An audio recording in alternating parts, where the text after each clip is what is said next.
Ce soir-là, dans la cuisine de ma propre fille, assise à côté de la bonne, j'ai compris qu'une mère pouvait être effacée d'un seul mot. « Maman, tu n'as pas la classe pour t'asseoir avec mes beaux-parents. » Voilà ce que Léa m'a dit. Ma fille, celle que j'ai portée, élevée, aimée sans condition. Elle m'a regardée comme on regarde une tache sur un mur blanc. Et moi, j'ai obéi. Je me suis assise dans cette cuisine. J'ai mangé en silence. Mais avant de partir, j'ai laissé une enveloppe blanche sur la table du salon.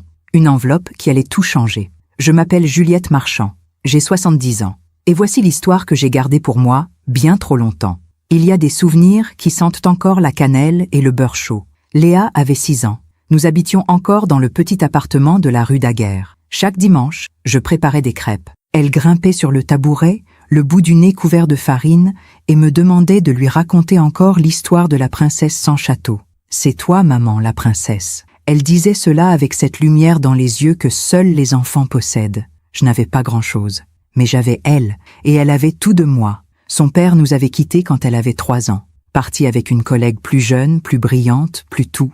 Il m'avait laissé un appartement trop petit et une fille trop grande pour mes bras. Alors j'ai travaillé, secrétaire dans un cabinet d'avocats. Des journées longues, des sourires professionnels, des talons qui claquent sur le parquet ciré. Le soir, je rentrais fatiguée, mais je prenais toujours le temps de l'écouter me raconter sa journée. Léa était brillante. Elle voulait devenir avocate, comme les hommes en costume que je servais au bureau. Elle voulait une grande maison, une voiture allemande, un mari qui sentait bon le succès. « Tu verras, maman.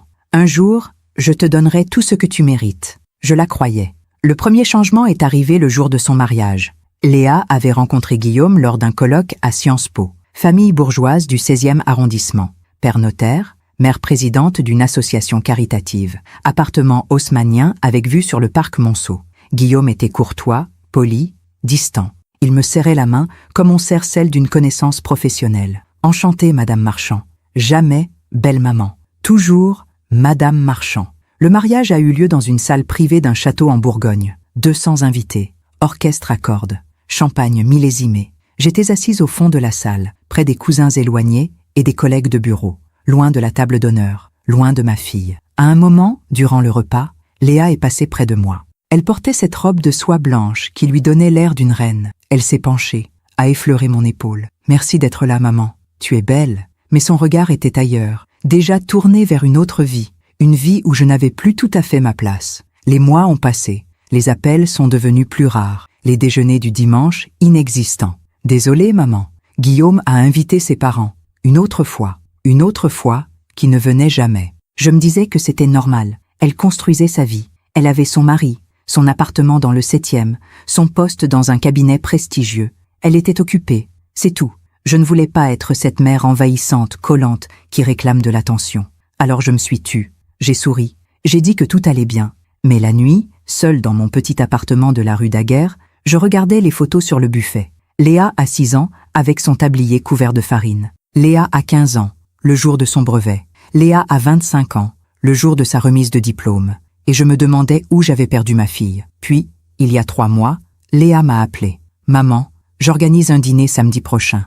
Les parents de Guillaume viennent. Ce serait bien que tu sois là. » Mon cœur a bondi. Enfin, elle m'invitait dans sa nouvelle vie. J'ai acheté une robe neuve, bleu marine, discrète, élégante. J'ai fait refaire ma coupe chez le coiffeur. Je voulais être à la hauteur. Je voulais qu'elle soit fière de moi. Samedi soir, je suis arrivée à 19h précise. L'appartement sentait le thym et le vin rouge. Une domestique en tablier blanc m'a ouvert. « Bonsoir, madame. » Léa est apparue dans le couloir. Robe crème, cheveux relevés, collier de perles. Elle m'a embrassée rapidement, sans me regarder vraiment. « Entre, maman. » Dans le salon, les beaux-parents étaient déjà installés. Monsieur Dufresne, costume 3 pièces, lisant le Figaro.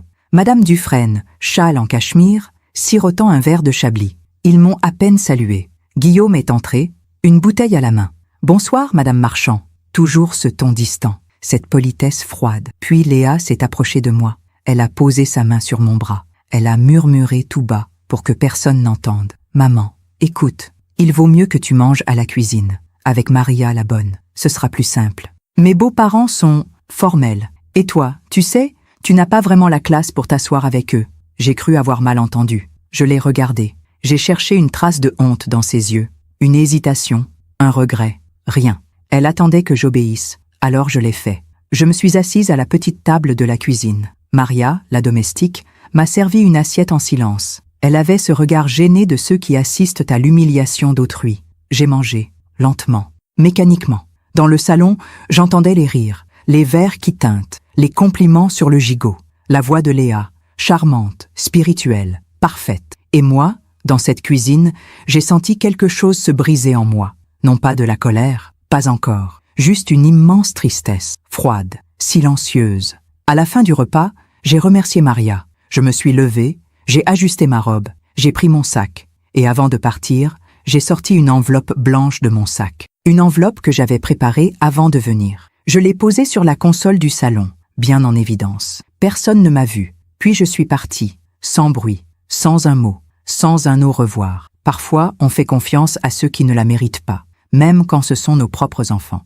Et vous, avez-vous déjà été déçu par quelqu'un que vous aimiez? Racontez-moi votre histoire dans les commentaires. J'aimerais vous lire. Le lendemain matin, je me suis réveillée avec ce goût amer dans la bouche, celui qu'on a quand on réalise qu'on a perdu quelque chose qu'on ne retrouvera jamais. J'ai fait mon café, j'ai regardé par la fenêtre. La rue Daguerre était animée comme tous les dimanches, les familles qui sortent acheter des croissants, les enfants qui courent, la vie qui continue, indifférente. Mon téléphone était éteint, je ne voulais pas savoir, pas encore. 3 jours ont passé sans nouvelles de Léa. 3 jours pendant lesquels j'ai relu cette phrase dans ma tête, encore et encore. Tu n'as pas la classe pour t'asseoir avec eux.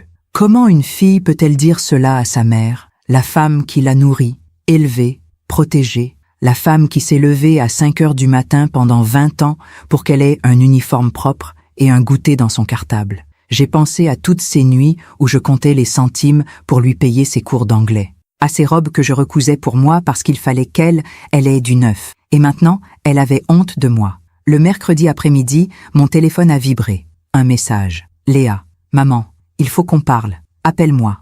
Pas d'excuses, pas de pardon.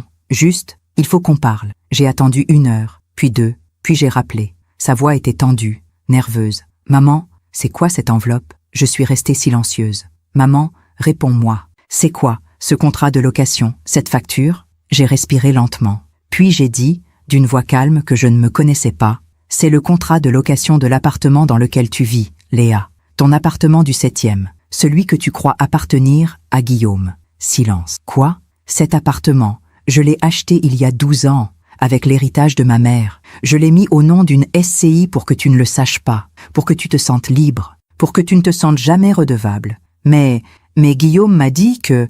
Guillaume ne sait rien, personne ne sait, sauf toi, maintenant. Un souffle, puis sa voix, plus aiguë. Pourquoi tu me dis ça maintenant? Parce que dans cette enveloppe, il y a aussi un courrier de mon notaire. À partir du 1er du mois prochain, je vais te facturer le loyer. 2800 € par mois, le prix du marché. Mais, maman, tu m'as dit que je n'avais pas la classe pour m'asseoir à ta table, Léa. Très bien. Alors désormais, nous aurons une relation de propriétaire à locataire. C'est une relation qui me convient mieux, apparemment. J'ai raccroché. Mes mains tremblaient, mais pas de peur, de quelque chose d'autre, quelque chose que je n'avais pas ressenti depuis des années. De la dignité. Les jours suivants, Léa a essayé de me rappeler. 10 fois, 15 fois. Je n'ai pas répondu. Elle m'a envoyé des messages. « Maman, s'il te plaît, on peut en parler. »« Maman, je suis désolée. Maman, ne fais pas ça. » Mais il y avait quelque chose dans ses excuses, quelque chose qui sonnait faux.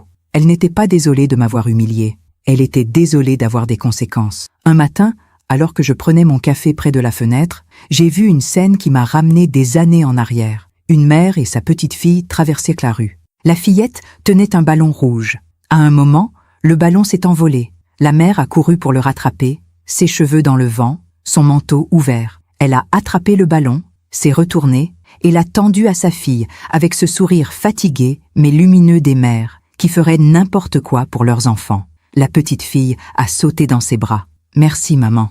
J'ai pleuré. Pas de gros sanglots, juste des larmes silencieuses qui glissent sans qu'on puisse les retenir. Parce que cette mère, c'était moi, il y a 40 ans, et cette petite fille, c'était Léa. Le vendredi soir, on a sonné à ma porte. J'ai regardé par le Judas. C'était elle, Léa, seule, sans Guillaume, sans son manteau en cachemire, juste elle, dans un jean et un pull simple, les yeux rouges. J'ai ouvert. Elle était restée sur le palier, les bras ballants. « Maman, je ne l'ai pas invitée à entrer. Je suis restée dans l'encadrement de la porte. »« Qu'est-ce que tu veux, Léa ? Je veux qu'on parle. » Parler de quoi? Du fait que tu as honte de moi ou du fait que maintenant tu as besoin de moi? Elle a baissé les yeux. Ce n'est pas ça. Alors c'est quoi? Elle a cherché ses mots. Puis elle a dit, d'une voix cassée, Guillaume ne sait pas pour l'appartement. Si tu lui dis, si tu fais ça, il va quoi? Te quitter? Te mépriser? Te traiter comme tu m'as traité? Elle a relevé la tête. Ses yeux brillaient. Maman, s'il te plaît, ne gâche pas mon mariage. Et là, j'ai compris quelque chose. Elle n'était pas venue pour s'excuser.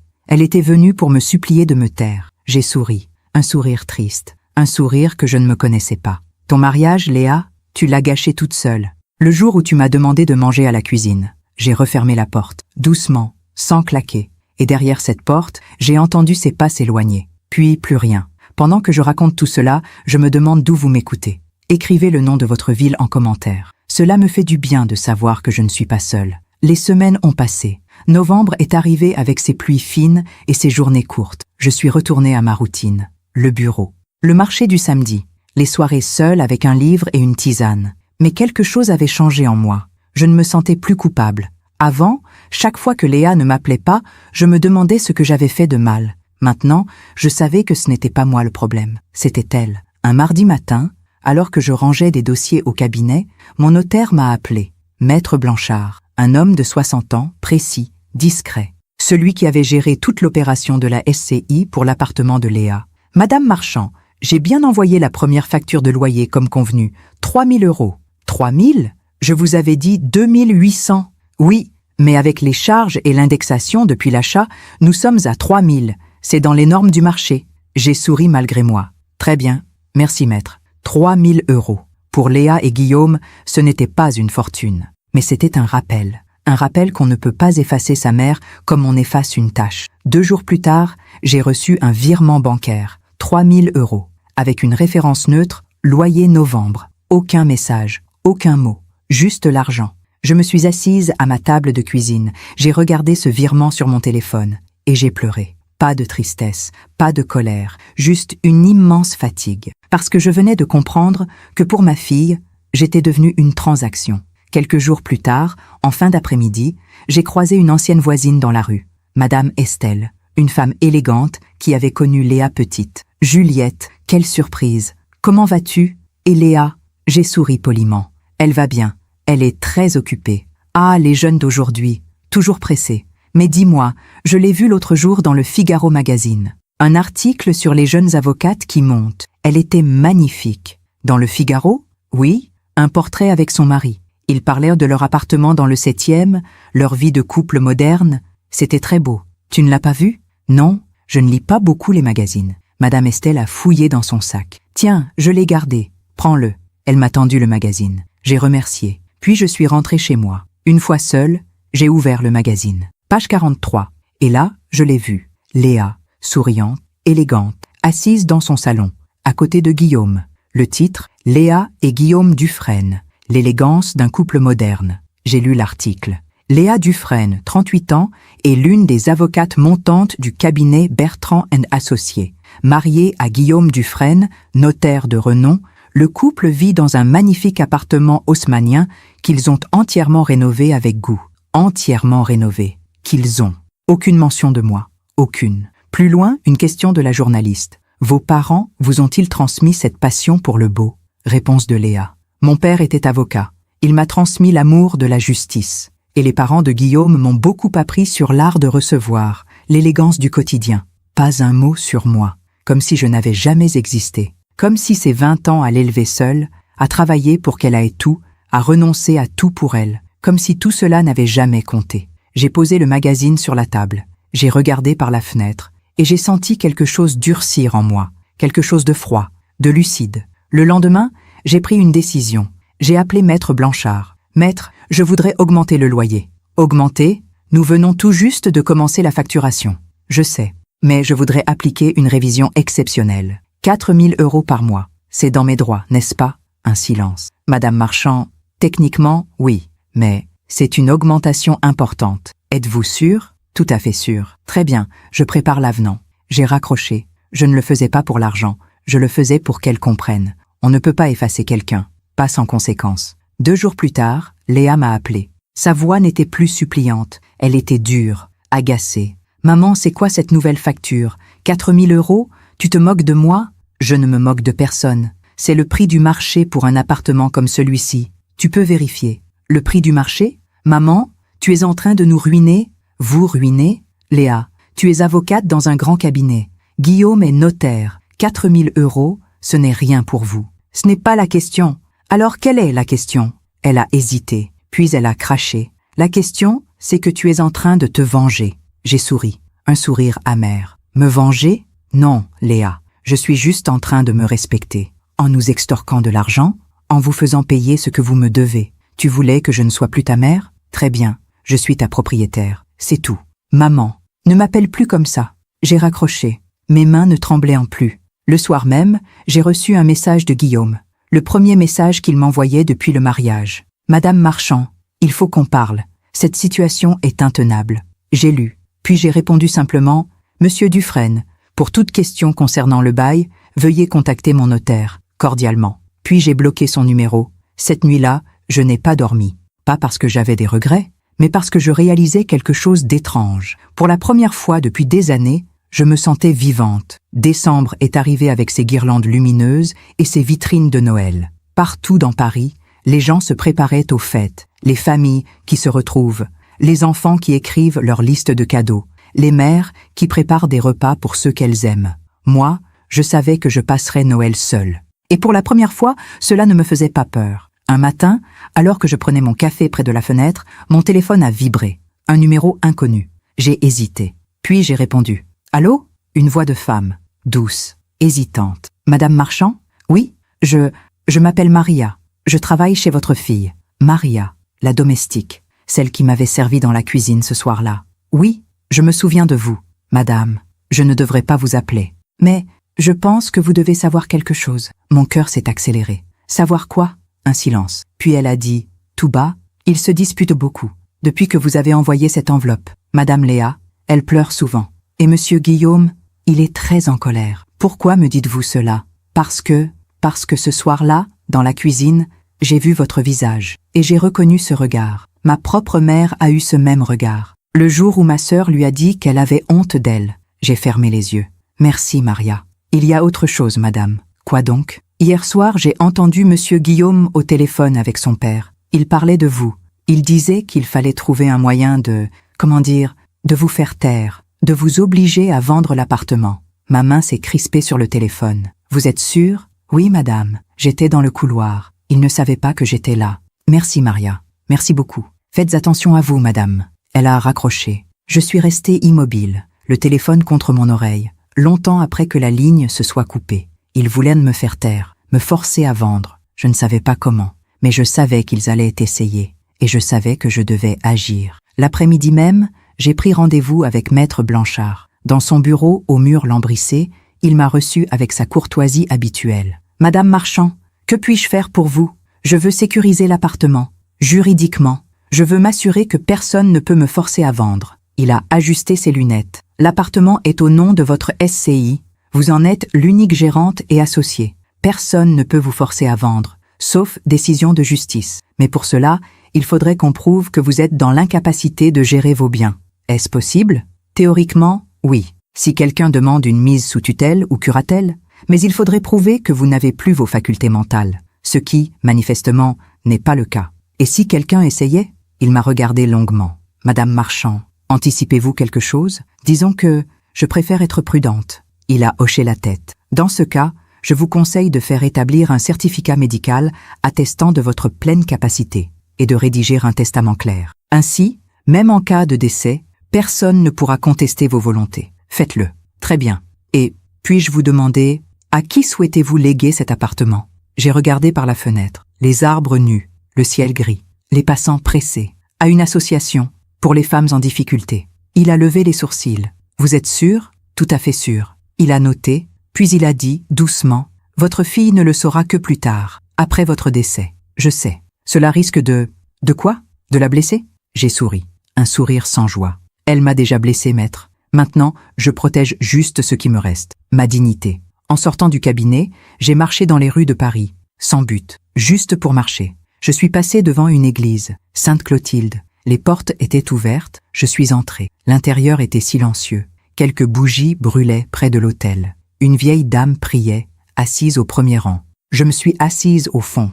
Je n'ai pas prié. Je ne savais pas quoi dire, mais j'ai fermé les yeux et j'ai laissé le silence m'envelopper. 2 jours plus tard, j'ai reçu une lettre recommandée. L'expéditeur, cabinet Dufresne & Associés, le cabinet du père de Guillaume. J'ai ouvert l'enveloppe. Mes mains ne tremblaient pas. À l'intérieur, une lettre formelle, froide, menaçante. Madame, nous représentons Monsieur Guillaume Dufresne et Madame Léa Dufresne-Marchand. Nos clients contestent la légalité du contrat de location que vous leur avez imposé. Nous vous demandons de revoir vos exigences sous peine de poursuites judiciaires pour abus de droit et harcèlement moral. J'ai relu la lettre 2 fois, 3 fois, puis j'ai souri. Harcèlement moral, abus de droit. Moi, qui avais payé cet appartement pour elle, qui l'avais gardé secret pour qu'elle se sente libre, qui avait tout donné. Eux, qui m'avaient humilié, effacé, traité comme une domestique. Et c'était moi qu'on accusait de harcèlement. J'ai appelé Maître Blanchard. Maître, j'ai reçu une lettre du cabinet Dufresne. Ah, je m'y attendais. Que disent-ils? Ils menacent de poursuites pour abus de droit et harcèlement moral. Il a ri. Un rire sec, ridicule. Vous êtes propriétaire. Vous avez le droit de fixer le loyer au prix du marché. Ils n'ont aucun recours légal. C'est juste de l'intimidation. Que dois-je faire? Ne répondez pas. Laissez-moi gérer. Je vais leur envoyer une réponse appropriée. Merci, maître. J'ai raccroché. Puis je me suis assise. J'ai regardé la lettre encore une fois. Et j'ai compris quelque chose. Ils avaient peur. Peur de perdre le contrôle. Peur de perdre cet appartement qu'ils croyaient leur appartenir. Peur que je ne sois plus celle qu'on peut effacer. Ce soir-là, j'ai sorti une vieille boîte du placard. Une boîte en métal bleu. Celle où je gardais les souvenirs de Léa. Ses dessins d'enfants. Ses bulletins scolaires. Les cartes de fête des mères qu'elle me faisait à l'école. J'ai ouvert une carte, rose, avec des cœurs collés maladroitement. Pour maman, la plus belle du monde. Je t'aime, Léa. Elle avait 7 ans quand elle avait écrit ça. J'ai refermé la boîte et je l'ai rangée, tout au fond du placard. Je me demande encore si j'ai fait le bon choix. Et vous, qu'auriez-vous fait à ma place? La réponse de Maître Blanchard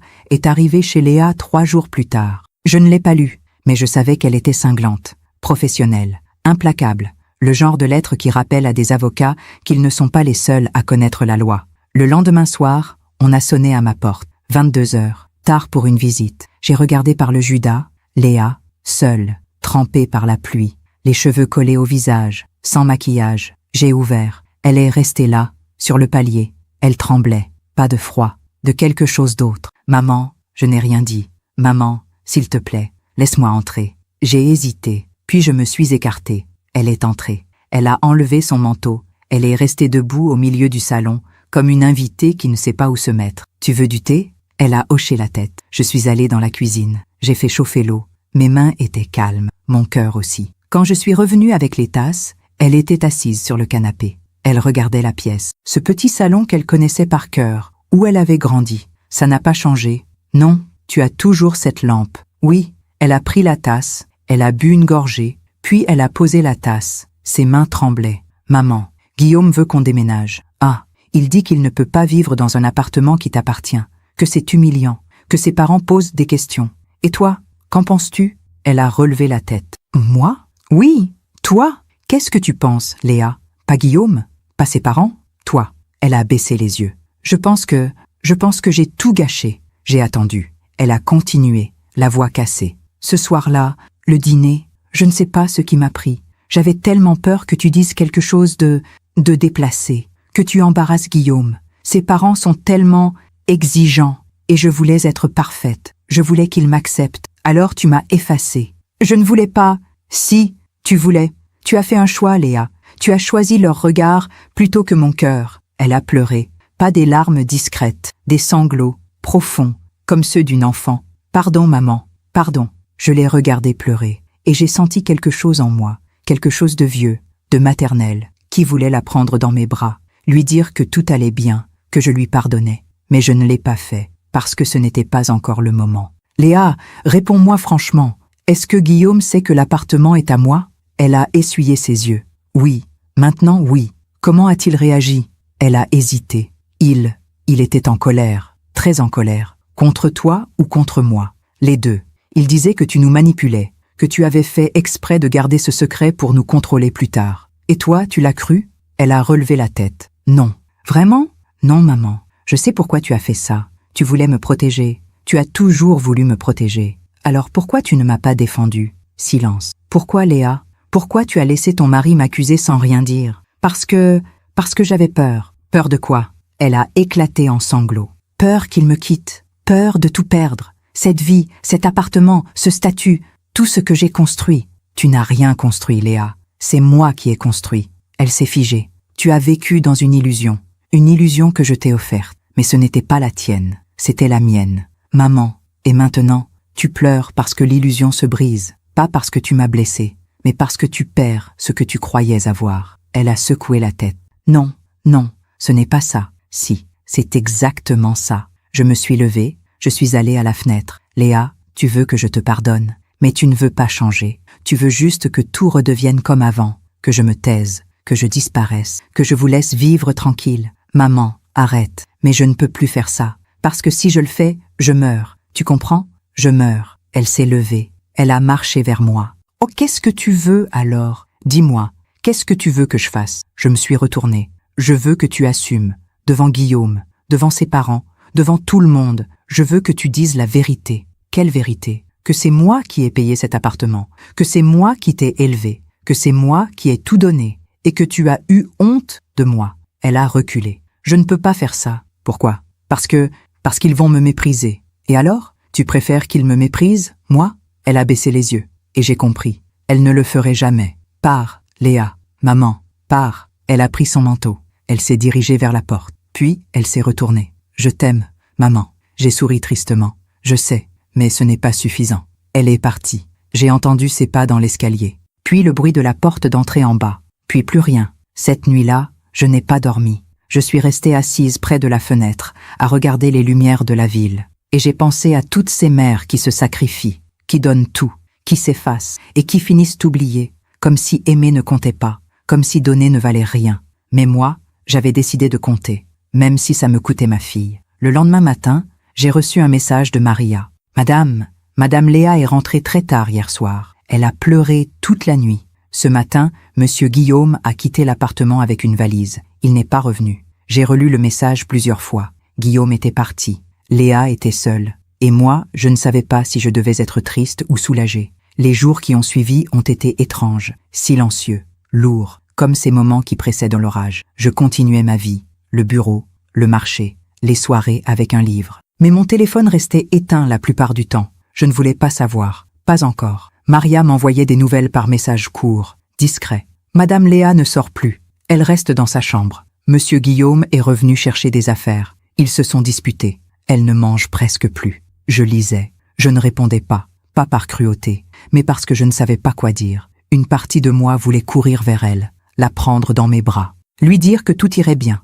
Mais une autre partie, plus lucide, plus dure, savait que si je le faisais maintenant, rien ne changerait. Elle pleurerait. Je pardonnerais. Et dans 6 mois, nous serions de nouveau au même endroit. Un matin, alors que je prenais mon café, j'ai reçu un appel d'un numéro inconnu. J'ai hésité, puis j'ai décroché. Allô? Une voix d'homme, grave, autoritaire. Madame Marchand? Oui, ici Monsieur Dufresne, le père de Guillaume. Mon cœur s'est serré. Mais ma voix est restée calme. Que puis-je faire pour vous, Monsieur Dufresne? Je pense que nous devrions nous voir, pour discuter de cette situation. Quelle situation? Ne jouons pas à ce jeu, madame. Vous savez très bien de quoi je parle. Alors dites-le clairement. Un silence. Puis il a repris, plus sec. Vous êtes en train de détruire le mariage de nos enfants. Moi? Oui. Vous? Avec vos exigences ridicules, ce loyer exorbitant, ces menaces juridiques. Monsieur Dufresne, je ne menace personne. Je suis propriétaire d'un bien que je loue au prix du marché. C'est mon droit. Vous jouez sur les mots. Non, je joue selon les règles. Les mêmes règles que vous utilisez tous les jours dans votre cabinet. Il a ri, un rire froid. Vous pensez être intelligente, n'est-ce pas? Je pense surtout être dans mon droit. Votre droit? Écoutez-moi bien, madame. Je ne sais pas ce que vous cherchez à obtenir. Mais laissez-moi vous dire une chose. Vous ne gagnerez pas. Gagnez quoi? Cette petite guerre que vous avez déclarée. Je n'ai déclaré aucune guerre. J'ai juste arrêté de me taire. Vous vous croyez victime? Non. Je suis juste une mère qui a été humiliée par sa propre fille et qui a décidé de ne plus l'accepter. Il y a eu un long silence, puis sa voix a changé. Plus calme, plus calculée. Combien voulez-vous? Pardon? Combien voulez-vous pour vendre cet appartement et disparaître de leur vie? J'ai senti quelque chose monter en moi. Pas de la colère, quelque chose de plus profond, de plus triste. Vous pensez vraiment que tout s'achète, n'est-ce pas? Tout a un prix, madame, pas la dignité. La dignité? Quelle dignité? Celle d'extorquer de l'argent à votre propre fille? Je n'extorque rien. Je demande ce qui m'est dû. Ce qui vous est dû? Vous n'avez rien construit. Vous étiez juste une petite secrétaire qui a eu de la chance avec un héritage. Et là, j'ai compris. Il savait tout. Guillaume lui avait tout raconté. L'appartement, mon passé, ma vie modeste. Et pour lui, j'étais juste une femme sans classe qui osait tenir tête à sa famille. J'ai souri. Un sourire qu'il ne pouvait pas voir, mais que j'ai senti jusqu'au fond de moi. Monsieur Dufresne, cette conversation est terminée. Si vous avez quelque chose à me dire, passez par mon notaire. Bonne journée. N'oubliez pas, madame, vous n'êtes rien, et nous sommes quelqu'un. Nous pouvons vous détruire. Vous ne pouvez pas détruire ce qui a déjà été brisé. J'ai raccroché, mes mains tremblaient, pas de peur, de rage contenue. Il pensait pouvoir m'acheter, me faire disparaître, comme on efface une tache. Mais je n'étais pas une tache, j'étais une femme, une mère, un être humain. Le soir même, j'ai reçu un autre message de Maria. Madame, les beaux-parents de Madame Léa sont venus. Ils ont parlé pendant 2 heures. Madame Léa pleurait. Après leur départ, elle a appelé Monsieur Guillaume. Il ne répond pas. Puis, 1 heure plus tard, Madame Léa vient de partir en taxi, avec une valise. J'ai posé mon téléphone. Où était-elle allée? À 23 heures, on a sonné. Je savais que c'était elle. J'ai ouvert. Léa. Une petite valise à ses pieds, les yeux rouges, le visage défait. Je peux dormir ici ce soir? J'ai regardé cette femme devant moi, ma fille, celle que j'avais portée, élevée, aimée, et qui me demandait maintenant la permission d'entrer dans mon appartement. Entre. Elle a pris sa valise. Elle est entrée. Elle s'est dirigée vers l'ancienne chambre, sa chambre d'enfant, celle que je n'avais jamais transformée. Elle a ouvert la porte. Elle est restée immobile sur le seuil. Tout était là. Son lit, ses livres, ses peluches, ses affiches au mur. Tu n'as rien changé. Non. Elle s'est retournée. Ses yeux brillaient. Pourquoi? Parce que j'espérais toujours que tu reviendrais. Elle a éclaté en sanglots. Je ne l'ai pas prise dans mes bras. Pas encore. Va te reposer. On parlera demain. Elle a hoché la tête. Elle est entrée dans sa chambre. Elle a fermé la porte. Je suis restée dans le couloir. J'ai entendu ses pleurs étouffés à travers la porte. Et j'ai pleuré aussi, en silence. Le lendemain matin, je me suis réveillée tôt. J'ai préparé du café, des tartines, comme avant. Léa est sortie de sa chambre vers 9 heures. Elle portait un vieux pull qu'elle avait laissé ici il y a des années. Trop grand, délavé. Elle s'est assise à la table de la cuisine. Sans un mot, je lui ai servi le café. Merci. Nous avons bu en silence. Un silence étrange, pas hostile, juste vide. Puis elle a parlé. Guillaume veut divorcer. J'ai posé ma tasse. Ah, ses parents lui ont dit que je t'avais menti, que je savais depuis le début que l'appartement était à toi, que j'avais manigancé tout ça pour le piéger. C'est faux, je sais, mais il les croit. Pourquoi? Elle a levé les yeux vers moi. Parce que c'est plus facile de me blâmer que d'admettre qu'il s'est trompé sur moi, sur nous, sur tout. Et toi, qu'est-ce que tu lui as dit? La vérité. Que tu m'avais offert cet appartement en secret, que tu ne m'avais jamais rien demandé, que c'est moi qui t'ai humilié, que c'est moi qui ai tout gâché. Et il t'a cru? Non. Elle a souri tristement. Il m'a dit que j'étais manipulée par toi, que tu m'avais monté contre lui, que tu voulais détruire notre mariage depuis le début. Et toi, tu le crois? Non, maman, je sais qui tu es. Elle a bu une gorgée de café. Puis elle a continué, la voix tremblante. Ses parents m'ont dit quelque chose hier, quelque chose qui m'a ouvert les yeux. Quoi donc? Ils m'ont dit que je n'avais jamais été à leur hauteur, que j'avais de la chance qu'ils m'aient acceptée dans leur famille, que sans Guillaume, je ne serais rien. Juste une fille de secrétaire. Elle a fermé les yeux. Une fille de secrétaire. C'est comme ça qu'ils m'ont appelée. Mon cœur s'est serré. Et quand ils ont dit ça, j'ai pensé à toi, à tout ce que tu as enduré pour moi, toutes ces années à travailler, à te sacrifier, à t'effacer, pour que moi, je puisse devenir avocate, pour que moi, je puisse avoir cette vie. Elle a ouvert les yeux. Les larmes coulaient sur ses joues. Et j'ai compris que je t'avais fait exactement la même chose qu'il me faisait. Je t'ai méprisé, je t'ai effacé, j'ai eu honte de toi. Oui, pardon maman, pardon. J'ai tendu la main, j'ai pris la sienne. Je sais. Nous sommes restés assises comme ça, en silence pendant longtemps. Puis Léa a dit, je vais quitter l'appartement. Tu n'es pas obligée. Si, je le suis, pas pour Guillaume, pour moi, parce que je ne peux pas continuer à vivre dans un mensonge. Où vas-tu aller? Je ne sais pas encore. Je vais chercher un petit appartement, quelque chose que je peux payer toute seule. Et ton travail? Je vais démissionner. Quoi? Le cabinet? C'est le cabinet de la famille de Guillaume, ses oncles, ses cousins. Je ne peux pas rester là-bas, pas après ça. Mais ton poste, ta carrière, elle a souri. Un sourire triste mais apaisé. Ma carrière, maman, je l'ai construite sur du sable, sur des relations, sur un nom qui n'est même pas le mien. Je veux recommencer. Autrement. Tu es sûre? Non. Mais je sais que c'est ce que je dois faire. Je l'ai regardée, cette femme, devant moi. Ma fille, qui avait tout perdu, mais qui, pour la première fois depuis longtemps, semblait retrouver quelque chose d'essentiel. Elle-même. Tu peux rester ici le temps qu'il faut. Merci, maman. Mais il y a une condition. Elle m'a regardée. Laquelle? Tu vas participer aux frais. Loyer, courses, charges, tout.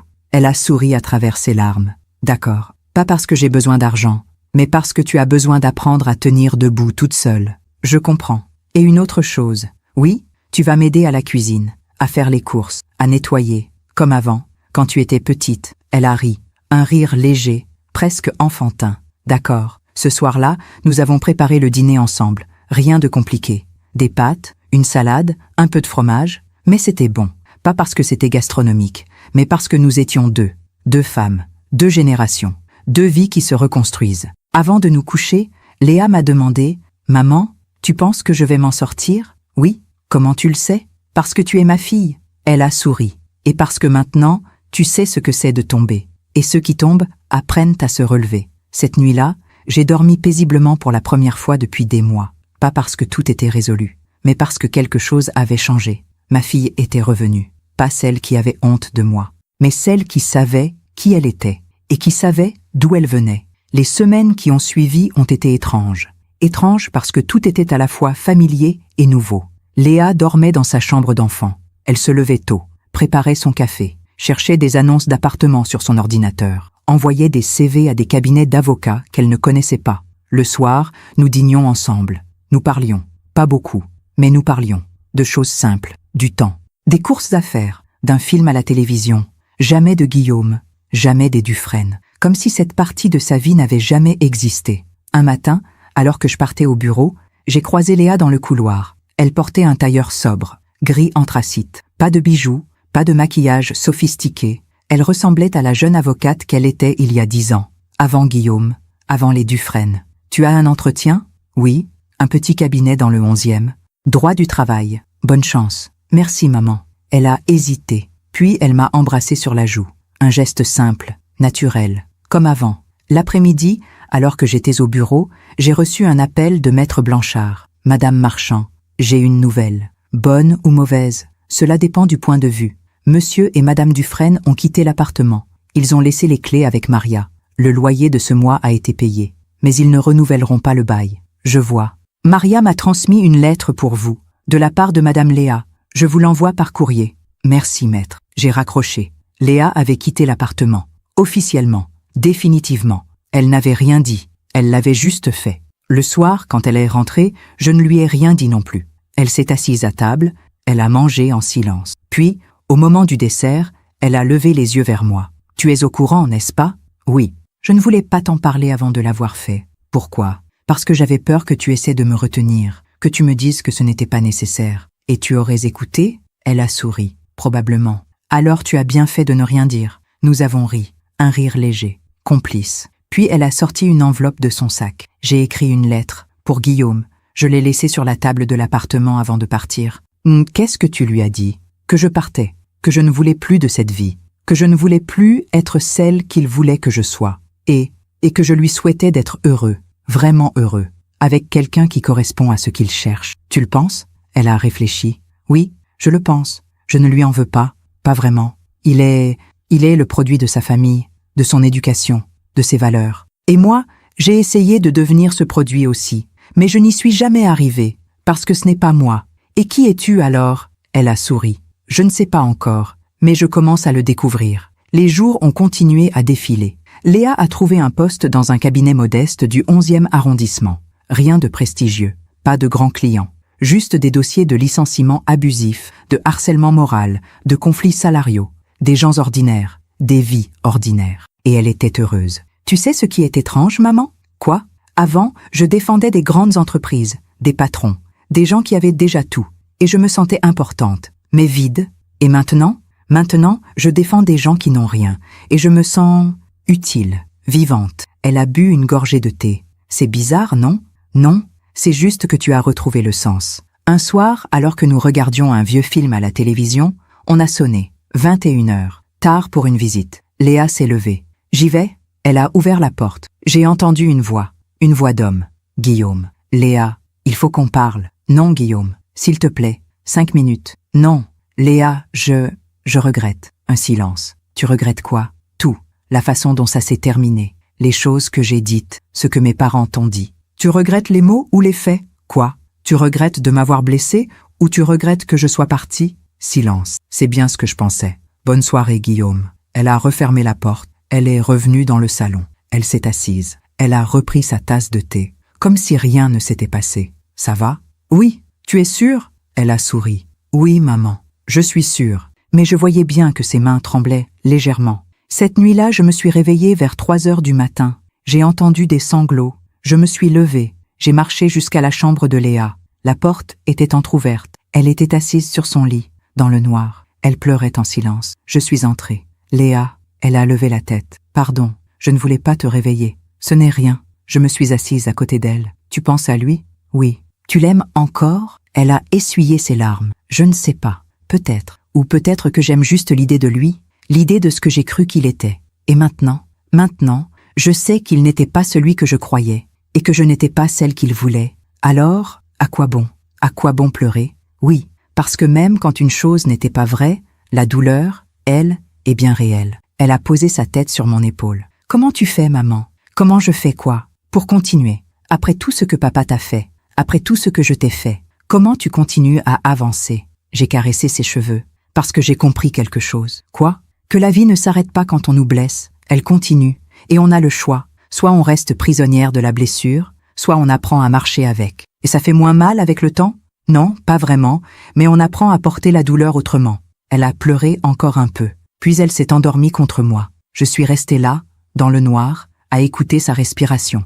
Et j'ai pensé à toutes ces nuits où je l'avais veillée petite, quand elle avait de la fièvre, quand elle faisait des cauchemars. Rien n'avait changé finalement. Elle était toujours ma fille, et j'étais toujours sa mère. Quelques jours plus tard, j'ai reçu une lettre. Pas un courrier d'avocat cette fois, pas une menace. Une lettre manuscrite, de la part de Madame Dufresne, la mère de Guillaume. J'ai hésité à l'ouvrir, puis je l'ai fait. L'écriture était élégante, soignée, presque trop parfaite. Madame Marchand, je prends la plume pour vous écrire ces quelques mots que je n'aurais jamais pensé devoir écrire un jour. Mon fils a quitté votre fille. Le divorce sera prononcé dans quelques mois. Guillaume va bien. Il a déjà rencontré quelqu'un d'autre, une jeune femme de notre milieu, quelqu'un qui lui correspond mieux. Je tenais à vous faire savoir que nous n'avons aucune animosité envers vous.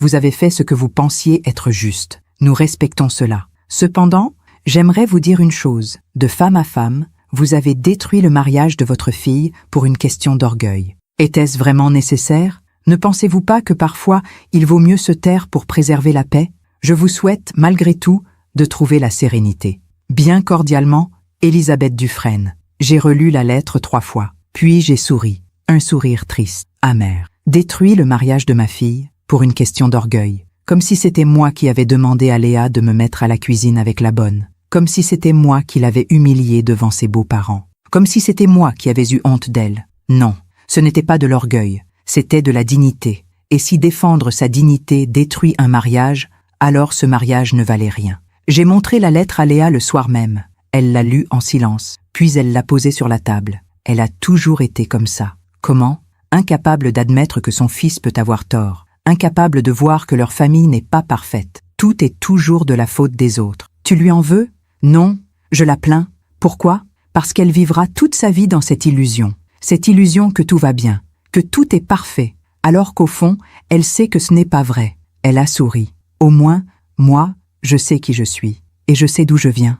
Et d'où viens-tu? Elle m'a regardé droit dans les yeux. De toi, maman, je viens de toi. 3 mois ont passé. Léa a trouvé un petit appartement dans le 20e. 2 pièces, modeste, lumineux. Elle l'a meublé simplement. Un canapé d'occasion, une table en bois, des étagères remplies de livres. Rien de luxueux, mais c'était à elle. Le jour du déménagement, je l'ai aidée à porter des cartons. En entrant dans l'appartement, elle a posé un carton par terre. Elle a regardé autour d'elle. C'est petit, oui, mais c'est à moi. Oui, elle a souri. Un vrai sourire, lumineux. Merci, maman. Pourquoi tu me remercies? Parce que tu ne m'as pas laissé continuer à mentir. Tu m'as forcé à voir la vérité, même si ça faisait mal. Et maintenant, je me sens libre. Elle a ouvert une fenêtre. L'air frais est entré. On entendait les bruits de la rue, les enfants qui jouent, les voisins qui discutent. La vie, simple, vraie. Tu sais ce qui est drôle? Quoi? Avant, j'avais tout. Un grand appartement, un mari, un nom. Et je me sentais prisonnière. Maintenant, je n'ai presque rien. Et je me sens libre. C'est parce que, avant, tu vivais la vie de quelqu'un d'autre. Et maintenant, tu vis la tienne. Ce soir-là, en rentrant chez moi, j'ai marché lentement dans les rues de Paris. J'ai pensé à tout ce chemin parcouru, l'enveloppe blanche que j'avais laissée ce soir-là, le choc, les larmes, les disputes, la rupture, tout cela pour arriver ici, à ce moment précis, où ma fille, enfin, était libre. Et moi aussi. Quelques jours plus tard, j'ai reçu un dernier message de Maria. « Madame, Monsieur Guillaume s'est remarié. Une grande cérémonie, très élégante. Madame Léa n'était pas invitée, bien sûr. Mais moi, je voulais que vous sachiez, il n'avait pas l'air heureux. Il souriait pour les photos. Mais ses yeux étaient vides, comme quelqu'un qui joue un rôle. Prenez soin de vous, madame, et prenez soin de Madame Léa. Elle a de la chance de vous avoir. Maria. » J'ai souri. Puis, j'ai effacé le message. Guillaume n'était plus mon problème. Il n'était plus le problème de Léa non plus. Il était juste un chapitre fermé. Un dimanche matin, Léa est venue déjeuner à la maison. Elle a apporté des fleurs, des tulipes jaunes. Pour toi, merci. Nous avons préparé le repas ensemble, comme avant, comme toujours. Et au moment du dessert, elle a levé son verre. À quoi on trinque? À nous, à nous. Nous avons bu. Puis elle a dit, d'une voix douce, « Maman, je ne te l'ai jamais dit clairement, mais je vais te le dire maintenant. Quoi donc? Merci. Merci de ne pas m'avoir lâché. Merci de m'avoir forcé à voir qui j'étais devenue. Merci de m'avoir appris que la dignité ne se négocie pas. » J'ai senti les larmes monter. Tu n'as pas à me remercier. Si, parce que tu aurais pu me tourner le dos, fermer la porte, me laisser me noyer dans ma vie mensongère. Mais tu ne l'as pas fait. Je suis ta mère. Et moi, je suis ta fille. Enfin, vraiment. 6 mois ont passé depuis le déménagement de Léa. 6 mois pendant lesquels la vie a repris son cours. Différemment, mais elle a repris. Léa travaillait beaucoup. Son petit cabinet dans le 11e marchait bien. Elle défendait des femmes licenciées pendant leur grossesse, des hommes harcelés par leur hiérarchie, des employés exploités. Elle rentrait tard le soir, épuisée mais apaisée. Tu sais ce qu'une cliente m'a dit aujourd'hui, maman? Quoi? Elle m'a dit « Merci de m'avoir écouté. Les autres avocats regardaient leur montre. Vous m'avez regardé dans les yeux. » Elle avait les larmes aux yeux en me racontant ça. Tu vois, maman? Avant, je ne regardais personne dans les yeux. Je regardais les dossiers, les contrats, les chiffres, mais pas les gens. Et maintenant, je vois les gens. Et je me vois aussi. Moi, je continuais ma routine. Le bureau, le marché, les soirées tranquilles. Mais quelque chose avait changé en moi aussi. Je me sentais légère, comme si un poids que je portais depuis des années s'était enfin dissous. Ce poids, c'était la culpabilité. La culpabilité de ne pas être assez, de ne pas avoir assez donné, de ne pas avoir été la mère parfaite. Mais maintenant, je savais que j'avais fait de mon mieux. Et que parfois, le mieux qu'on puisse faire pour quelqu'un qu'on aime, c'est de le laisser tomber, pour qu'il apprenne à se relever. Un samedi matin, alors que je faisais mes courses au marché, j'ai croisé quelqu'un. Madame Dufresne. Elle portait un manteau en cachemire beige, des lunettes de soleil, un sac Hermès au bras. Elle m'a vu. J'ai vu son visage se figer. Elle a hésité, puis elle a fait mine de ne pas me reconnaître. Elle a tourné la tête et a continué son chemin. J'ai souri. Parce que dans ce geste, j'ai compris quelque chose. Elle avait peur de moi, peur de ce que je représentais. Une femme qui n'avait pas baissé les yeux. Une femme qui n'avait pas eu honte de défendre sa dignité. Et pour elle, c'était insupportable. Quelques semaines plus tard, Léa m'a appelé. « Maman, j'ai reçu un coup de fil aujourd'hui. » « De qui ? » ?»« De Guillaume. » Mon cœur s'est serré. Qu'est-ce qu'il voulait ? Me parler. « Tu as accepté ? » ?»« Non. Enfin, pas tout de suite. » « Et maintenant ? » Maintenant, je me demande si je devrais. Juste pour clore cette histoire, une fois pour toutes, tu fais ce que tu penses être juste, Léa. Et toi, qu'est-ce que tu penses ? Je pense que tu es assez forte pour décider toute seule. Elle a ri. Tu as raison. Je vais y réfléchir. 2 jours plus tard, elle l'a rencontré. Dans un café neutre, public, loin de leurs anciens quartiers. Elle est rentrée chez moi le soir même. Elle avait ce regard étrange, ni triste, ni heureux, juste calme. Alors, il voulait s'excuser. Vraiment ? Oui, il a dit qu'il avait été trop dur, trop influencé par ses parents, qu'il regrettait. Et toi, qu'est-ce que tu lui as dit ? Elle a souri. Je lui ai dit merci. Merci? Oui, merci de m'avoir quitté. Merci de m'avoir forcé à voir qui j'étais vraiment. Merci de m'avoir libéré. Et lui, il n'a rien dit. Il m'a regardé comme si j'étais devenue folle. Puis il est parti. Et toi, comment tu te sens? Libre, maman. Enfin libre. Les mois ont continué à passer. L'été est arrivé, puis l'automne, puis l'hiver à nouveau. 1 an depuis ce dîner. 1 an depuis l'enveloppe blanche. 1 an depuis que tout avait basculé. Un jour, Léa m'a demandé « Maman, tu te souviens de ce soir-là? Le dîner? Oui. Tu regrettes? » J'ai réfléchi longuement. Non. Même en sachant tout ce qui s'est passé après, même en sachant. Parce que si je n'avais rien fait, tu serais encore là-bas, dans cette vie qui n'était pas la tienne. Et moi, je serais encore ici, à m'effacer. Tu penses qu'on a fait le bon choix? Je ne sais pas s'il y a de bons ou de mauvais choix, Léa. Il y a juste des choix qui nous permettent de rester debout, et d'autres qui nous font disparaître. Elle a hoché la tête. Tu sais ce qui est étrange? Quoi? Quand j'étais avec Guillaume, je pensais que j'étais heureuse, mais je ne savais pas ce qu'était le bonheur. Je confondais confort et bonheur, sécurité et amour. Et maintenant, je gagne moins d'argent. J'ai un appartement plus petit, je n'ai plus de nom prestigieux, mais je dors bien la nuit, parce que je sais qui je suis. Un matin de décembre, j'ai reçu un appel étrange. Maria. Madame Marchand? Oui, Maria. Comment allez-vous? Je voulais vous dire quelque chose. Quoi donc? Monsieur Guillaume, il s'est séparé de sa nouvelle femme. Ah, oui, elle est partie il y a 3 semaines. Elle lui a laissé une lettre. Dans cette lettre, elle disait qu'elle ne voulait pas vivre avec un homme qui ne savait pas voir ce qu'il avait. Qu'elle ne voulait pas être juste un objet dans sa vitrine. Je vois. Et hier, je l'ai vu pleurer. Il était assis dans le salon, seul, et il pleurait. Pourquoi me dites-vous cela, Maria? Un silence. Parce que je pense qu'il a enfin compris, qu'il a perdu quelqu'un de bien. Madame Léa, c'est trop tard, je sais, mais je voulais que vous sachiez que la vie, parfois, elle rend justice. Merci, Maria. Prenez soin de vous, madame, et de madame Léa. Elle a raccroché. Je suis restée assise un long moment. Guillaume pleurait. Une partie de moi, une toute petite partie, a ressenti de la tristesse pour lui. Mais une autre partie, plus grande, plus forte, a ressenti quelque chose d'autre, de la paix, parce que ce n'était pas moi qui l'avais détruit. C'était lui-même, ses choix, ses mensonges, son incapacité à voir ce qu'il avait. La vie ne punit pas, elle rend juste ce qu'on lui donne. Et lui, il avait donné du mépris, de l'orgueil, de la superficialité. Alors la vie lui avait rendu la solitude. J'ai hésité à en parler à Léa, puis j'ai décidé de le faire. Ce soir-là, autour d'un thé, je lui ai raconté ce que Maria m'avait dit. Elle a écouté en silence, puis elle a dit « Je ne ressens rien. » Rien? Non. Ni joie, ni tristesse, juste rien. C'est normal. Je pensais que j'aurais de la peine pour lui, ou peut-être une forme de satisfaction. Mais non, c'est comme si ça ne me concernait plus. C'est parce que tu as tourné la page. Oui, et c'est étrange, parce que pendant des années, il a été le centre de ma vie.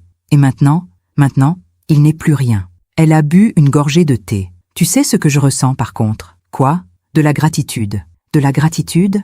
Oui, de la gratitude envers toi, parce que tu m'as sauvée. Je ne t'ai pas sauvée, Léa. Tu t'es sauvée toute seule. Non, maman, tu m'as montré le chemin. Si tu n'avais pas posé cette enveloppe sur la table ce soir-là, si tu n'avais pas eu le courage de me confronter, je serais encore là-bas, à jouer un rôle, à m'effacer, comme tu l'as fait pendant des années. Elle m'a pris la main, mais tu as décidé de ne plus t'effacer. Et en faisant ça, tu m'as appris à ne plus m'effacer non plus. Quelques semaines plus tard, j'ai reçu une lettre que je n'attendais pas, de la part de Monsieur Dufresne, le père de Guillaume. J'ai hésité. Puis je l'ai ouverte. L'écriture était ferme, presque brutale. Madame Marchand, je vous écris aujourd'hui pour vous informer que mon fils traverse une période difficile. Son 2e mariage vient de s'effondrer. Il est seul, désemparé. Je ne vous écris pas pour vous demander de la compassion. Je sais que vous n'en aurez pas. Mais je voulais vous dire une chose. Vous aviez raison.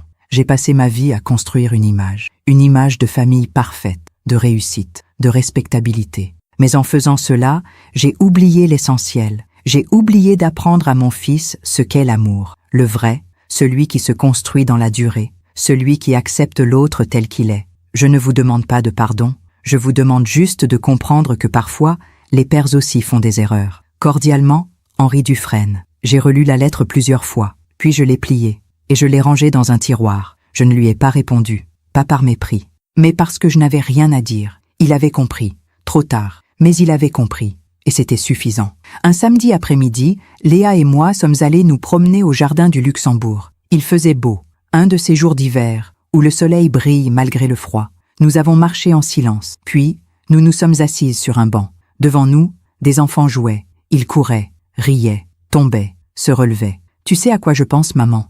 Non. Je pense à cette femme que j'étais, il y a 1 an. Cette femme qui avait tellement peur de perdre sa place qu'elle était prête à effacer sa propre mère. Et maintenant, je sais que la seule place qui compte, c'est celle qu'on se donne à soi-même. Elle a souri. Et tu sais quoi? Quoi? J'ai rencontré quelqu'un.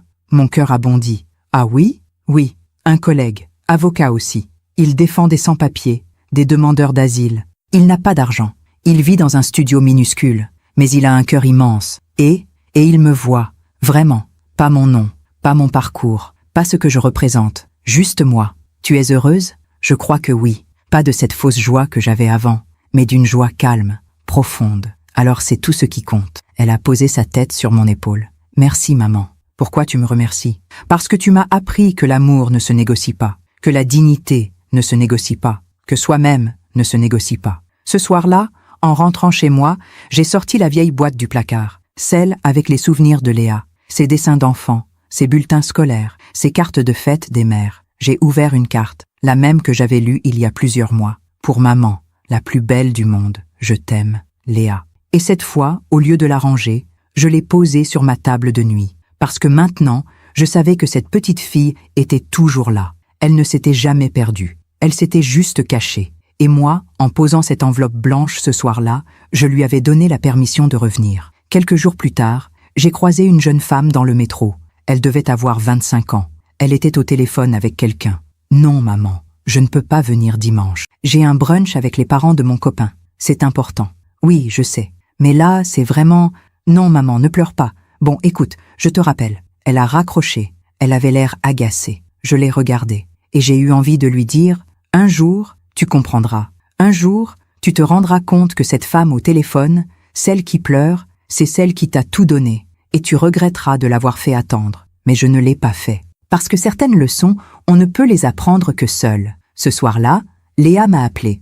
Maman, je voulais te dire quelque chose. Quoi donc? Dimanche prochain, je voudrais t'inviter à dîner. Chez moi, avec Julien, mon ami. Tu es sûr? Oui, je veux qu'il te rencontre. Je veux qu'il sache d'où je viens.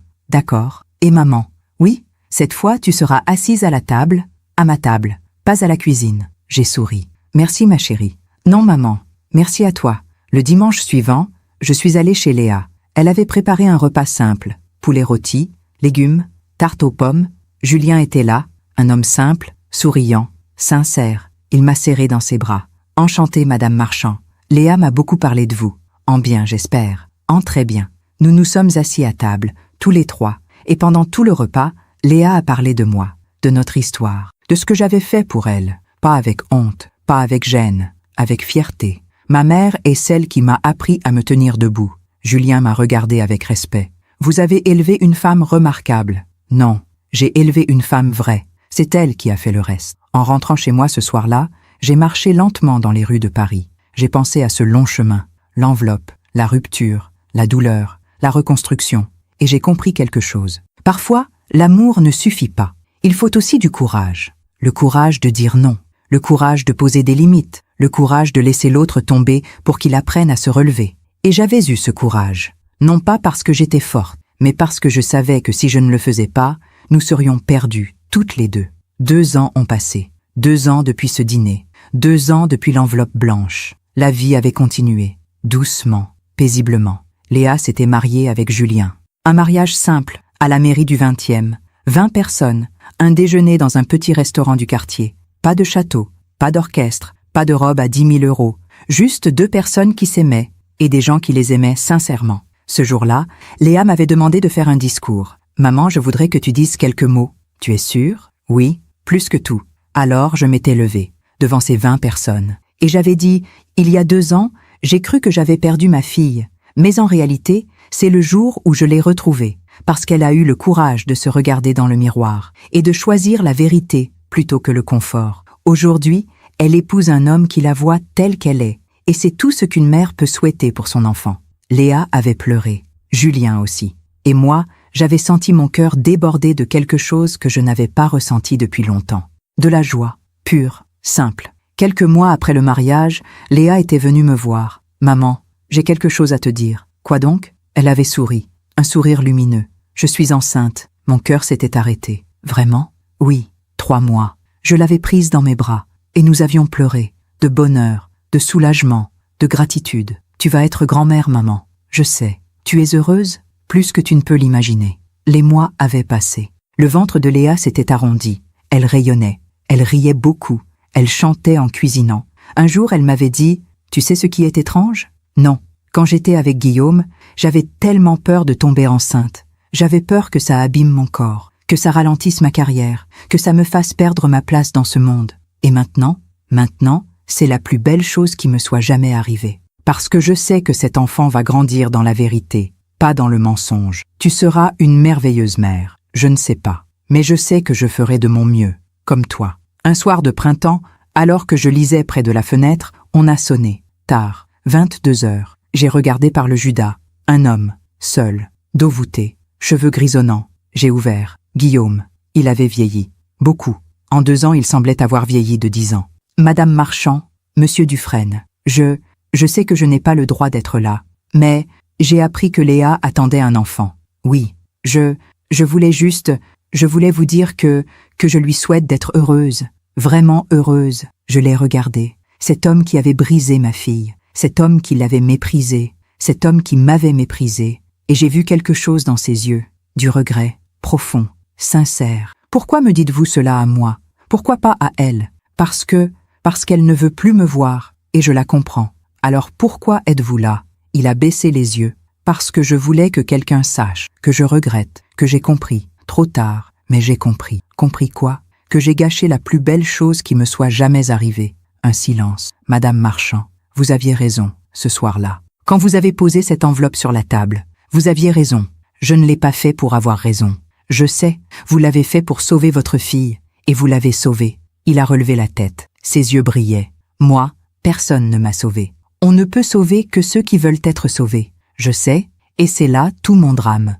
Il a reculé d'un pas. Je vais partir, je ne reviendrai plus. Mais, si un jour Léa demande de mes nouvelles, dites-lui que je lui souhaite tout le bonheur du monde, et que son enfant a de la chance. De la chance? Oui, d'avoir une mère comme elle, et une grand-mère comme vous.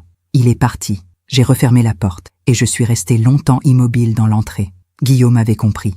Trop tard, bien trop tard. Mais il avait compris. J'ai hésité à en parler à Léa, puis j'ai décidé de le faire. Le lendemain, autour d'un thé, je lui ai raconté. Elle a écouté en silence. Son visage était calme, serein. Il est venu te voir. Oui. Qu'est-ce que tu ressens? Rien de particulier. De la tristesse peut-être, pour lui, mais pas pour moi. Tu ne veux pas le revoir? Non. Cette page est tournée, maman. Même s'il a changé? Même s'il a changé. Parce que ce n'est plus mon problème. Elle a posé sa main sur son ventre. Maintenant, je regarde devant, vers cet enfant, vers ma nouvelle vie. Tu ne lui en veux plus? Elle a réfléchi. Non, je ne lui en veux plus. Mais je ne veux plus de lui dans ma vie non plus. C'est sage, c'est juste nécessaire, pour avancer. Quelques semaines plus tard, j'ai reçu une autre visite inattendue. Madame Dufresne, Elisabeth. Elle avait vieilli elle aussi. Son visage était marqué. Ses épaules, moins droites, elle était venue sans prévenir, un après-midi. Elle avait sonné. J'avais ouvert. Madame Marchand, Madame Dufresne, je sais que je n'ai aucun droit de vous déranger, mais puis-je entrer? Juste 5 minutes. J'ai hésité, puis je me suis écartée. Elle est entrée. Elle a regardé autour d'elle, ce petit appartement modeste, si différent de son hôtel particulier du 16e. Asseyez-vous. Elle s'est assise, les mains croisées sur ses genoux. Je ne vais pas tourner autour du pot. Je suis venue vous demander quelque chose. Quoi donc? J'ai appris que Léa attendait un enfant. Oui, je voudrais la voir. Pourquoi? Parce que mon fils est détruit. Il a tout perdu. Son 2e mariage, son travail, sa santé, il boit. Il ne sort plus. Et moi, je réalise que nous avons détruit quelque chose de précieux. Vous réalisez? Maintenant? 2 ans après? Je sais, c'est trop tard. Mais je voulais au moins essayer. Essayer quoi? De m'excuser. Auprès de Léa, auprès de vous, je l'ai regardée. Cette femme hautaine qui m'avait méprisée. Cette femme qui avait appelé ma fille une fille de secrétaire. Madame Dufresne, vos excuses ne changeront rien. Je sais, mais je dois les dire, ne serait-ce que pour moi. Pour vous? Oui, parce que je me rends compte que j'ai passé ma vie à construire une façade, à défendre une image, à protéger un nom. Et au final, qu'est-ce que j'ai? Un fils détruit, un mari distant, une vie vide. Elle a sorti un mouchoir, elle a essuyé ses yeux. Vous aviez raison, Madame Marchand, ce soir-là. Vous aviez raison de ne pas vous taire. Je ne l'ai pas fait pour avoir raison. Je sais, vous l'avez fait pour préserver votre dignité et celle de votre fille. Elle a pris une grande inspiration. Nous avons sacrifié la dignité pour l'apparence. Et maintenant, nous n'avons plus ni l'une ni l'autre. Madame Dufresne, je ne peux pas parler pour Léa. Si vous voulez la voir, c'est à elle de décider. Vous pouvez lui transmettre un message? Lequel? Dites-lui que je lui demande pardon. Pour tout. Pour la façon dont nous l'avons traitée. Pour la façon dont nous vous avons traité. Pour avoir encouragé mon fils à la quitter. Vous avez encouragé Guillaume à la quitter? Elle a hoché la tête. Oui, c'est moi. J'ai dit à Guillaume que Léa n'était pas digne de lui, que vous étiez une manipulatrice, que votre fille était une arriviste. Pourquoi? Parce que j'avais peur de perdre le contrôle, peur que mon fils nous échappe, peur que des gens comme vous nous rappellent que nous ne sommes pas si différents. Des gens comme moi, des gens vrais, authentiques. Elle a pleuré, pas des larmes discrètes, des sanglots profonds. J'ai gâché la vie de mon fils, et la vôtre, et celle de Léa. Je me suis levée, je suis allée à la fenêtre. Madame Dufresne, je ne peux pas vous pardonner à la place de ma fille. Je comprends, mais je peux vous dire une chose. Quoi? Nous ne sommes pas responsables de tout le malheur du monde. Vous avez fait des erreurs, graves, mais Guillaume est un adulte. Il a fait ses propres choix. Mais j'ai influencé ses choix. Oui, mais au final, c'est lui qui a décidé. Elle a hoché la tête. Vous avez raison. Elle s'est levée. Elle a pris son sac. Merci de m'avoir écouté. Je vais transmettre votre message à Léa. Mais ne vous attendez à rien. Je n'attends rien. Juste qu'elle sache. Elle est partie. Le soir même, j'ai appelé Léa. Maman? Léa, j'ai reçu une visite aujourd'hui. Qui? Madame Dufresne. Un long silence. Qu'est-ce qu'elle voulait? Te demander pardon. Pardon? Oui, elle a reconnu ses erreurs, ses manipulations. Elle m'a demandé de te transmettre un message. Quel message? Qu'elle te demande pardon. Pour tout. Un autre silence. Puis la voix de Léa, calme. Dis-lui que je ne lui en veux pas, mais que je ne veux pas la revoir. Tu es sûre? Oui, parce que si je la revois, je vais retomber dans ce monde de faux semblants. Et je ne veux pas que mon enfant grandisse dans ce monde. Je comprends. Maman? Oui? Tu penses que je suis dure? Non, je pense que tu protèges ce qui est précieux. Merci. Les mois ont continué à passer. Le ventre de Léa s'arrondissait. Elle préparait la chambre du bébé. Julien montait des meubles. Il riait. Il chantait. Moi, je tricotais des petites chaussettes, des bonnets, des couvertures, comme le faisait ma mère pour Léa. Et maintenant, je le faisais pour son enfant. Le cercle continuait. Un jour de septembre, le téléphone a sonné. « Maman, c'est le moment. On part à la maternité. J'arrive. » J'ai couru. Enfin, autant qu'une femme de 72 ans peut courir. À la maternité, Julien m'attendait dans le couloir. Elle est en salle de travail. Ça va bien. Je peux la voir? Oui. Elle vous demande. Je suis entrée. Léa était là, en sueur, fatiguée, mais souriante. Maman, je suis là. Reste avec moi, s'il te plaît. Je ne bouge pas. J'ai pris sa main. Et pendant les heures qui ont suivi, je suis restée à ses côtés. Je lui ai parlé. Je l'ai encouragée. Je l'ai essuyée. Comme elle l'avait fait pour moi, quand c'était moi qui la mettais au monde. Le cercle, encore. À 23h12, un cri a déchiré le silence. Un cri puissant, vivant. La sage-femme a souri. C'est une fille. Léa a pleuré. Julien aussi. Et moi, j'ai senti mon cœur exploser de joie. Une fille. La sage-femme l'a posée sur le ventre de Léa. Un petit être tout rouge, tout fripé, tout parfait. Elle est magnifique. Léa l'a regardée, puis elle m'a regardée. Maman, je veux l'appeler Juliette, comme toi. Mon cœur s'est arrêté. Tu es sûre? Plus que tout. Parce que tu m'as appris ce qu'est la vraie force. Et je veux que ma fille porte ton nom, ton héritage. J'ai pleuré, sans retenue. Merci. Non, maman. Merci à toi. Quelques heures plus tard, Léa dormait. Julien aussi. Moi, je tenais la petite Juliette dans mes bras. Elle me regardait. Ses petits yeux noirs, curieux, vivants. Et je lui ai murmuré « Bienvenue dans ce monde, petite Juliette. Tu portes un grand nom. Mais ne t'inquiète pas. Tu n'as pas besoin d'être parfaite. Tu as juste besoin d'être toi. Vraie, authentique, courageuse. » J'ai embrassé son front. Ta maman va t'apprendre beaucoup de choses. Mais surtout, elle va t'apprendre que la dignité ne se négocie jamais. En rentrant chez moi cette nuit-là, j'ai marché dans les rues de Paris. Il faisait doux. Le ciel était étoilé. Et j'ai pensé à ce long chemin, l'enveloppe, la rupture, la douleur, la reconstruction. Et maintenant, cette nouvelle vie. Tout ce chemin pour arriver ici, à ce moment précis, où ma fille était devenue mère, où j'étais devenue grand-mère, où la vie continuait, plus forte que jamais. 5 ans ont passé depuis la naissance de la petite Juliette. 5 ans pendant lesquels la vie s'est installée, douce, paisible, vraie. Juliette est une petite fille lumineuse, curieuse, joyeuse. Elle court partout, elle rit fort, elle pose 1000 questions. Et quand elle me voit, elle crie « Mamie !» Ce mot, ce simple mot, il me remplit de bonheur à chaque fois. Léa est une mère merveilleuse, pas parfaite, mais présente, attentive, vraie.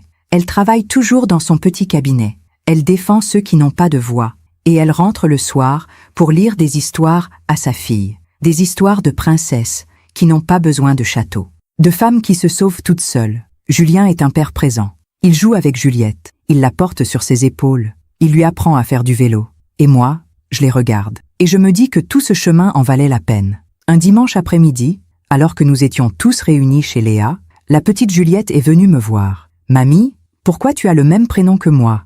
J'ai souri. « Parce que ta maman a voulu te donner mon prénom. » Pourquoi ? Parce qu'elle voulait que tu portes quelque chose d'important. Quoi ? Un héritage. C'est quoi, un héritage ? Léa est entrée dans le salon à ce moment-là. Un héritage, ma chérie, c'est quelque chose qu'on te transmet. Quelque chose qui vient de ceux qui étaient là avant toi. Et c'est quoi mon héritage ? Léa m'a regardé. Puis, elle a regardé sa fille. Ton héritage, c'est la force, la dignité et la vérité. Je comprends pas. Tu comprendras un jour, quand tu seras grande. Juliette a haussé les épaules. Puis elle est retournée jouer. Léa s'est assise à côté de moi. Tu sais ce que je me dis parfois, maman ? Non.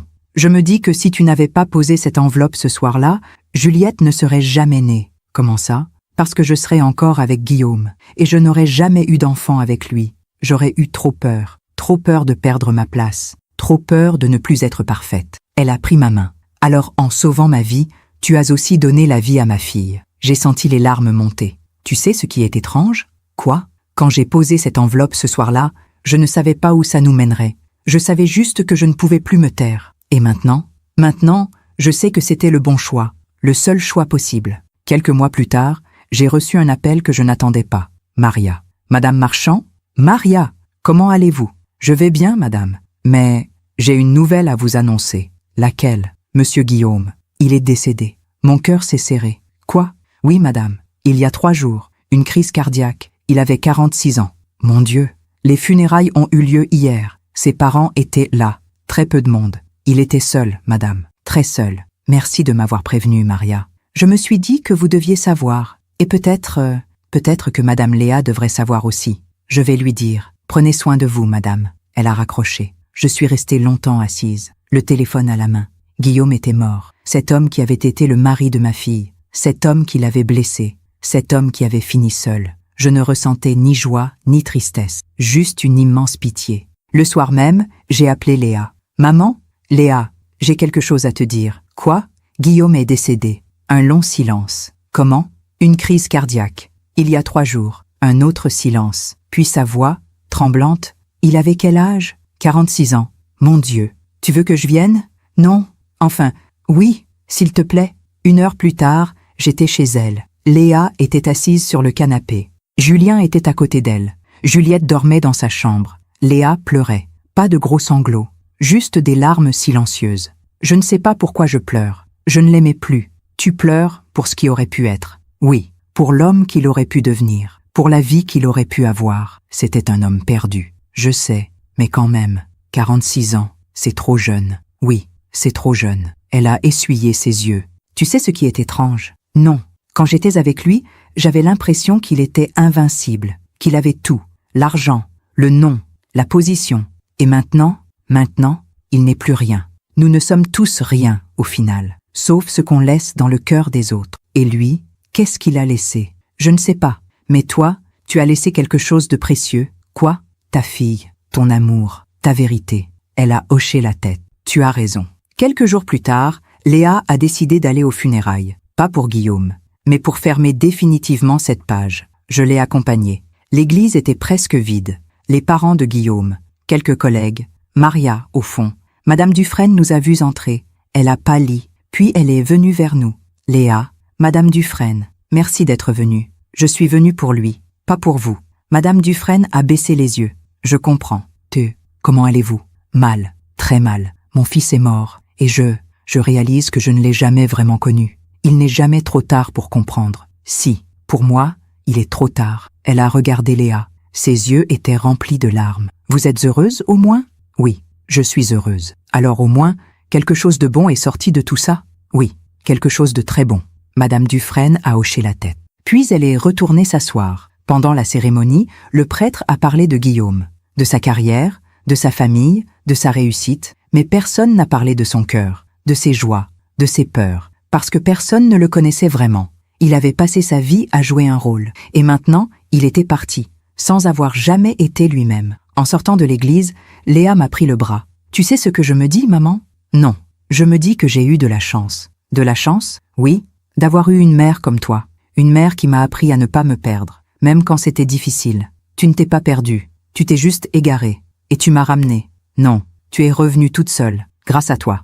Les mois ont continué à passer. La vie a repris son cours. Juliette a grandi, elle est entrée à l'école, elle se fait des amis, elle apprend à lire, et chaque dimanche, elle vient déjeuner chez moi. Elle s'assoit à table. Elle me regarde avec ses grands yeux. « Mamie, raconte-moi une histoire. » « Quelle histoire? Une histoire vraie. » Alors je lui raconte. Pas tout, pas encore. Elle est trop jeune, mais je lui raconte des petites choses. Comment sa maman était petite, comment elle aimait les crêpes, comment elle rêvait de devenir avocate. Et Juliette écoute, fascinée. « Et toi, mamie, tu faisais quoi? » « Moi, je travaillais. Je m'occupais de ta maman. Je faisais de mon mieux. »« Tu étais heureuse? » ?»« Oui, pas toujours. Mais oui, pourquoi pas toujours? Parce que la vie n'est pas toujours facile. Parfois, on tombe. Parfois, on se trompe. Mais l'important, c'est de se relever. Et tu t'es relevée? Oui, je me suis relevée. Elle sourit. Alors moi aussi, je me relèverai. Oui, ma chérie, toi aussi. Un soir, alors que je rangeais de vieilles affaires, je suis tombée sur quelque chose. L'enveloppe blanche. Celle que j'avais posée sur la table ce soir-là. Il y a 7 ans maintenant. Je l'ai ouverte. À l'intérieur, le contrat de location, la facture, des papiers, juste des papiers. Mais ces papiers avaient tout changé. Ils avaient déclenché une réaction en chaîne, une rupture, une reconstruction, une renaissance. Je les ai regardés longtemps, puis je les ai rangés dans une boîte, avec les autres souvenirs, les dessins de Léa, ses bulletins, ses cartes. Un jour, quand Juliette sera grande, je lui donnerai cette boîte, et je lui raconterai l'histoire d'une mère qui a refusé de se taire, l'histoire d'une fille qui a retrouvé son chemin, l'histoire de 2 femmes qui ont appris que la dignité ne se négocie jamais. Aujourd'hui, j'ai 77 ans. Ma vie n'a pas été parfaite, loin de là. J'ai été mariée à un homme qui m'a quittée. J'ai élevé ma fille seule. J'ai travaillé dur. J'ai pleuré. J'ai douté. Mais j'ai aussi appris. J'ai appris que l'amour sans dignité n'est pas de l'amour, c'est de la dépendance. J'ai appris que le silence peut tuer, lentement, sûrement. J'ai appris que parfois, le plus grand acte d'amour, c'est de dire non.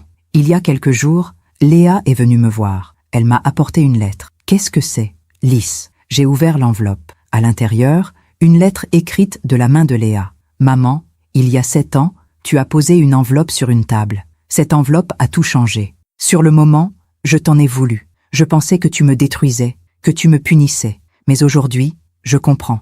Tu ne me détruisais pas. Tu me sauvais. Tu m'as appris que la vérité fait mal, mais que le mensonge tue. Tu m'as appris que la dignité est plus importante que le confort. Tu m'as appris que l'amour, le vrai, ce n'est pas de dire oui à tout, c'est de savoir dire non quand il le faut. Aujourd'hui, je suis avocate, pas dans un grand cabinet, pas avec un grand nom. Mais je défends des gens qui en ont besoin, et je suis heureuse. Aujourd'hui, je suis mariée à un homme qui m'aime pour ce que je suis, pas pour ce que je représente. Aujourd'hui, je suis mère, et j'élève ma fille dans la vérité, pas dans l'illusion. Tout ça, c'est grâce à toi. Alors merci, maman. Merci de ne pas m'avoir laissé me perdre. Merci de m'avoir appris à me tenir debout. Merci de m'avoir montré que la dignité n'a pas de prix. Je t'aime, Léa. J'ai lu, puis relu, et j'ai pleuré. Pas de tristesse, de bonheur, de gratitude, parce que tout ce chemin, toute cette douleur, tout ce combat en valait la peine. Ce soir, alors que je m'apprête à me coucher, je regarde par la fenêtre. Les lumières de Paris scintillent. La vie continue, toujours. Et je pense à toutes ces femmes, toutes ces mères, toutes ces filles, celles qui se taisent, celles qui s'effacent, celles qui ont peur. Et je voudrais leur dire quelque chose.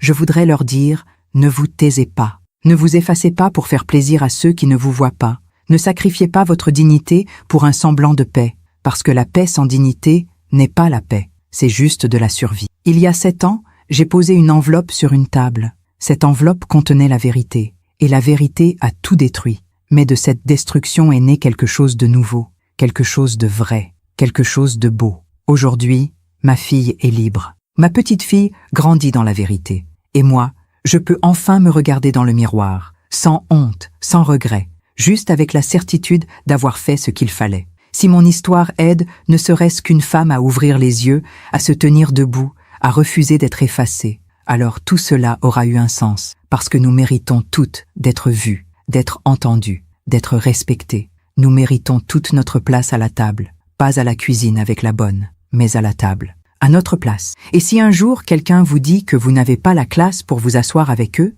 souvenez-vous de ceci. La vraie classe, ce n'est pas l'argent, ce n'est pas le nom, ce n'est pas l'apparence. La vraie classe, c'est la dignité. Et la dignité, personne ne peut vous l'enlever, sauf vous-même. Je m'appelle Juliette Marchand, j'ai 77 ans, et voici l'histoire que j'ai gardée pour moi bien trop longtemps. Aujourd'hui, je la partage, pour que vous sachiez, pour que vous compreniez, pour que vous n'oubliez jamais que l'amour sans dignité n'est pas de l'amour, et que parfois, le silence est le plus grand des crimes.